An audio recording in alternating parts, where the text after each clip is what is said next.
a palavra de Deus. Então Esaú considerou, isso é besteira, o que importa é a herança. O que eu estou interessado é na herança, não é na herança espiritual que meu pai me passou. Então esse foi o grande erro de Esaú, né? Então, na verdade, Esaú se lamentou foi pela perda material posteriormente. Não foi pela perda espiritual, foi pela perda material da primogenitura, né? Então arrependimento não é o que aconteceu com Esaú. Ele sentiu remorso. Sim, até tem uma tradução da Bíblia que diz que não foi arrependimento, ele fala que não pôde, ele sentiu arrependimento, não foi arrependimento, foi remorso que Esaú sentiu, né? Simplesmente tristeza e vergonha de ter sido pego no erro. Simplesmente chorar, ficar chateado porque seu plano não deu certo, penitenciar-se religiosamente, fazer orações mecânicas e repetitivas, nem viver debaixo de condenação, né? O remorso é exatamente isso. A pessoa fica se sentindo triste, chateada, mas não toma uma posição em relação a isso. O que aconteceu com Judas? Eu sei que não está na apostila. Judas não sentiu arrependimento. Ele sentiu remorso. Pedro foi diferente. Ele sentiu muita tristeza, mas ele se arrependeu e se voltou para Deus, né? E vimos o que arrependimento não é. Mas o que é arrependimento? Vamos entender hoje de uma vez por todas o que significa arrependimento. Arrependimento é mudar o modo de pensar, pois mudança de mente leva a uma mudança no agir.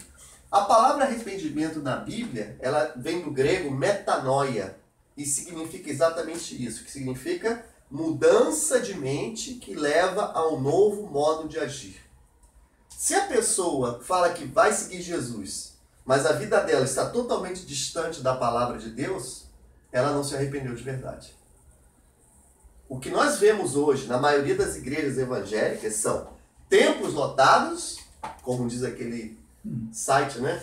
Pessoas vazias. O que nós vemos atualmente é exatamente isso. Templos lotados e pessoas que não obedecem à palavra de Deus. É verdade. Né? Então, arrependimento é perceber a loucura do seu pensar e agir, se quebrantar diante de Deus e do seu amor. Vamos abrir em Mateus 21, de 28 a 32.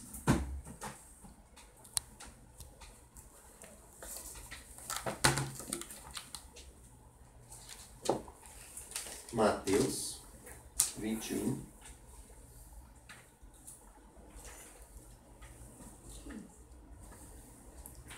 De 28 a 32. Essa versão é um pouco diferente da atualizada, inclusive há uma inversão aqui de ordem, né? Mas, de acordo com alguns estudiosos da Bíblia, as melhores versões para esse trecho são a King James e a Nova Versão Internacional, porque a atualizada, ela inverte a posição da história, né, que Jesus contou.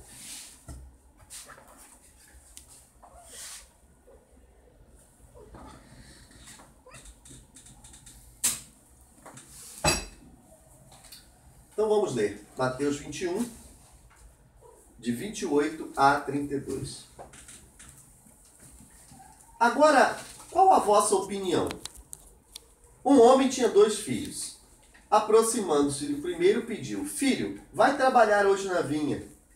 Mas este filho lhe disse: Não quero ir. Todavia, mais tarde, arrependido foi. Então chegou o pai até o segundo filho e fez o mesmo pedido. Então este lhe respondeu: Sim, senhor, mas não foi. Qual dos 2 fez a vontade do pai? Ao que eles responderam: o primeiro. Então Jesus lhes revelou: Com toda certeza vos afirmo que os publicanos e as prostitutas estão ingressando antes de vós no reino de Deus. Jesus estava se dirigindo aos religiosos. os líderes religiosos. Porquanto João veio para vos mostrar o caminho da justiça, estava se referindo a João Batista, mas vós não acreditastes nele. Em compensação, os cobradores de impostos e as meretrizes creram. Vós, entretanto, mesmo depois de presenciardes a tudo isso, não vos arrependestes para acreditardes nele. Então, esta parábola é muito simples. Somente se arrependeu aquela pessoa que demonstrou, através das suas atitudes, que está seguindo a Jesus Cristo. Você vê na vida da pessoa o fruto do arrependimento. Não é, quando alguém se arrepende, não é que essa pessoa não vai falhar jamais. Não é isso. Mas ela vai querer sempre consertar, na força de Deus, os seus erros, de acordo com a palavra de Deus. Mas se você sente remorso, você fica triste e você continua na prática das coisas erradas. Essa aqui é a grande realidade. Né? Não só quem cometeu algo grave, mas todos precisam se arrepender. A sociedade, ela faz questão de colocar o foco na escória da sociedade, nos marginais, os bandidos, assassinos, estupradores, os ladrões de casaca, tipo, quando eu falo ladrões de casaca, são os corruptos, né? As pessoas corruptas, desonestas. Mas veja bem, o que ocorre? A Bíblia se refere que todos precisam se arrepender. Isso também inclui aquela pessoa que é um cidadão de bem, que paga os seus impostos, que nunca fez mal a ninguém. Na Bíblia não há divisão de o mal, o homem mau e o homem bom. Se você não colocar a sua vida aos pés do Senhor Jesus, você não se arrependeu. Você pode não fazer mal a ninguém, mas você não se arrependeu. Então, vamos ver isso. Está escrito lá em Romanos 3, capítulo 3, versículo 23. Romanos 3.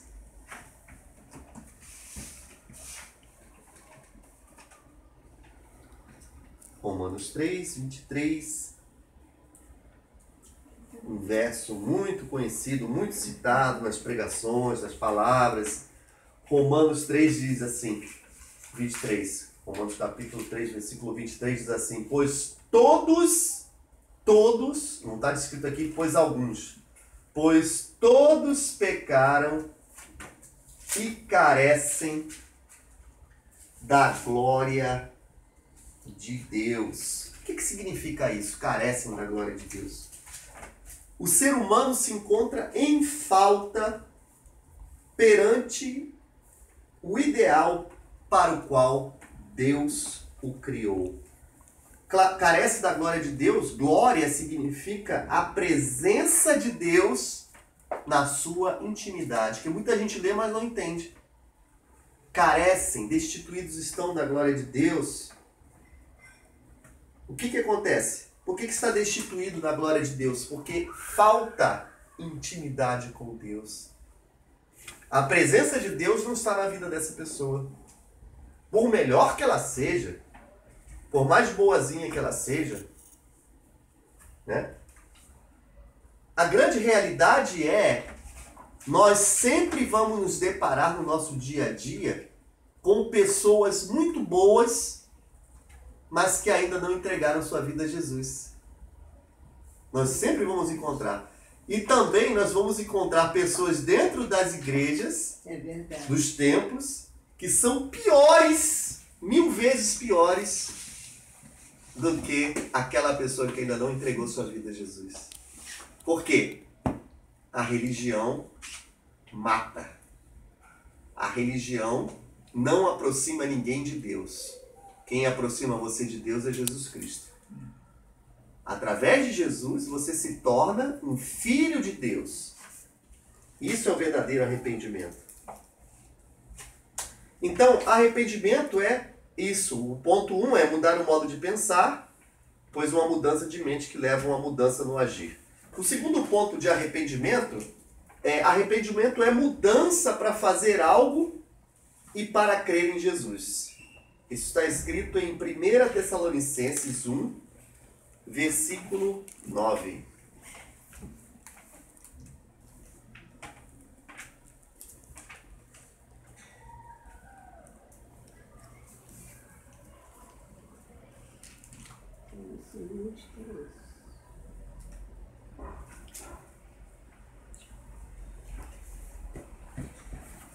Porque todos eles relatam, isso é, os povos das várias regiões que Paulo pregou, de que maneira fomos recebidos por vós. Paulo está se referindo aos Tessalonicenses.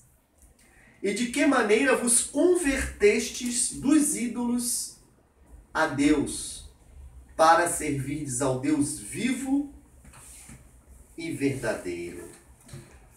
Então, os Tessalonicenses mostraram que realmente se arrependeram, se voltaram para Deus, porque eles fizeram algo. Eles abandonaram os ídolos que eles serviam para servir a Deus.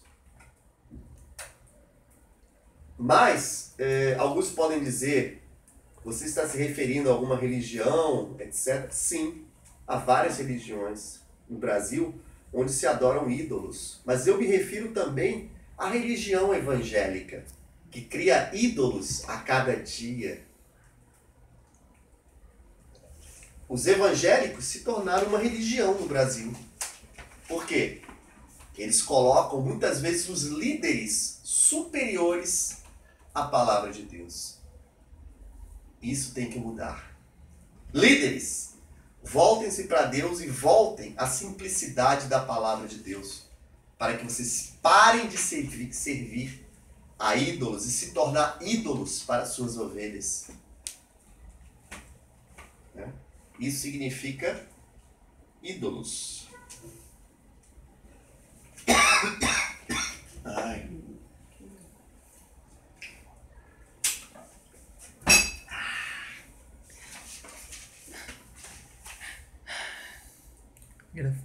Arrependimento também é reconhecimento sincero do pecado e da necessidade do perdão de Deus Pai. Lucas 15, 17 a 20.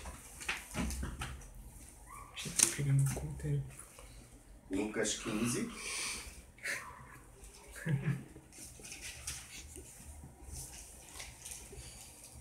Diz assim. Essa é um trecho, um fragmento da parábola do filho pródigo, né? Então, caindo em si, disse: quantos trabalhadores de meu pai têm pão com fartura e eu aqui morro de fome? Levantar-me-ei e irei ter com meu pai, e lhe direi: Pai, pequei contra o céu e diante de ti. Já não sou digno de ser chamado teu filho. Trata-me como um dos teus trabalhadores. E levantando-se foi para seu pai. Vindo ele ainda longe, quando seu pai o avistou, e compadecido dele, correndo, o abraçou e beijou. Veja só, o filho pródigo ele caiu em si. Nós temos um termo que é utilizado aqui, na nossa terra, no Brasil, que é caiu a ficha, né? Caiu a ficha do filho pródigo e ele reconheceu o quanto estava pecando contra o céu e diante do pai dele. Isso é arrependimento, né? Ele reconheceu sinceramente que estava errando. Ele reconheceu que Deus estava certo e ele errado. E que de fato entristecemos o coração de Deus. Isso significa o verdadeiro arrependimento. Eu não vou ler de novo, nós já lemos, aqui também tem uma citação de Lucas 15, 18, 19, que faz parte do trecho que nós acabamos de ler, né? Ele reconheceu o filho pródigo que estava entristecendo o coração de Deus. Quando você reconhece que está entristecendo o coração de Deus e você se volta para Deus, você está se arrependendo de verdade.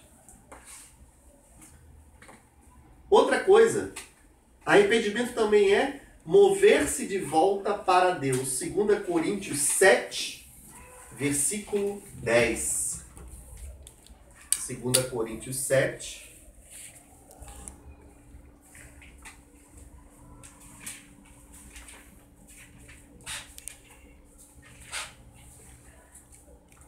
Diz assim: a tristeza, conforme o Senhor, não produz remorso, mas sim uma qualidade de arrependimento que conduz à salvação. Porém, a tristeza do mundo traz a morte. O que significa isso? Nós vemos que o tópico é o quê? É mover-se de volta para Deus, né? Quando você sabe que está errado, você fica triste.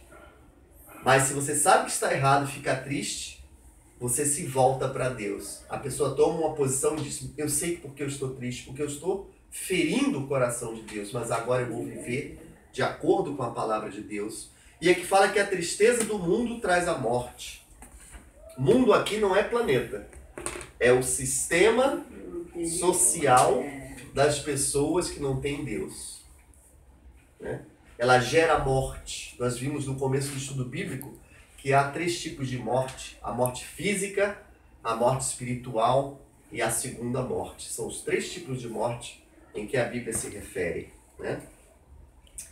E vamos ler também que arrependimento é tomada de uma nova decisão. Mateus 21, versículo 30. Mateus 21, 30.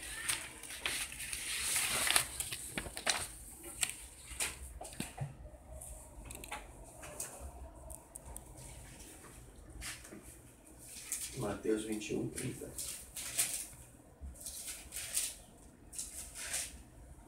Foi o mesmo texto que nós lemos. Um dos trechos já foi lido, mas eu vou repetir. Dirigindo-se ao segundo, disse-lhe a mesma coisa, mas este respondeu: não quero. Depois, arrependido foi. Né? Você toma uma nova decisão. Você fala que não, mas depois você decide e faz. Você assume uma nova atitude em relação a Deus, a si mesmo, ao próximo e à vida. Vamos abrir em Atos 3,19? Atos 3,19.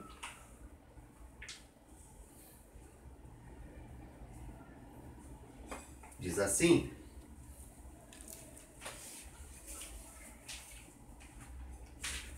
Pedro estava pregando e ele disse assim, Atos 3,19: arrependei-vos, portanto. Ele estava pregando a uma multidão que não conhecia ao Senhor Jesus, e ele disse: arrependei-vos, portanto, e convertei-vos, para que sejam apagados os vossos pecados. Quando você se arrepende, quando você se volta para Deus, quando você quer viver de acordo com a palavra de Deus, a Bíblia, e você entrega a sua vida a Jesus Cristo como Senhor e Salvador da sua vida, você é salvo. Você se torna uma nova criatura. Significa que, se você não se arrepender, os seus pecados não serão apagados. Isso é que vai acontecer com você. Mas o convite de Deus é gratuito. Ele convida você, não para ter uma religião, não para ter uma vida ritualística, mas para ter um relacionamento digno e amoroso com a presença de Deus. Então, arrependimento é mudança de direção, É uma volta de 180 graus que você dá na sua vida. Agora, vamos entender que o arrependimento, quando você se arrepende, você se volta para Deus, os seus problemas não vão terminar, como dizem algumas religiões evangélicas, né? Que os seus problemas acabaram, seus problemas terminaram, né? Isso é mentira, a Bíblia não fala sobre isso. A Bíblia fala, sim, que os problemas virão, mas você vai ter a força de Deus para enfrentá-los com a sabedoria dele, se você pedir a sabedoria que vem do alto. Então, nós terminamos aqui o nosso estudo bíblico de hoje. Vamos continuar na próxima semana. Em nome de Jesus. Vamos orar então para terminar o estudo bíblico. Pai Celestial, em nome de Jesus, eu quero te agradecer, Pai, por esse meu amigo e minha amiga que está me ouvindo agora, Senhor, ouvindo a Tua palavra. Meu Deus, toca agora os corações, Pai. Pai, que cada um dos meus amigos e amigas que estão ouvindo agora possam se voltar para Ti, se arrepender de verdade, entregando as suas vidas nas mãos do Senhor Jesus. Amém. Eu quero dizer a você que está me ouvindo, não importa se você está sentindo nada ou sentindo algum calafrio no corpo. A entrega de vida a Jesus é uma decisão, não é emoção. Se você quer se entregar a Jesus, ore comigo agora. Pai Celestial, diga assim: Pai Celestial, em nome de Jesus, eu entrego minha vida a Ti. Quero Te seguir, quero obedecer a Tua palavra. Lava-me com Teu sangue e perdoa os meus pecados, em nome de Jesus. Muito obrigado pela sua atenção e até a próxima, em nome de Jesus. Amém.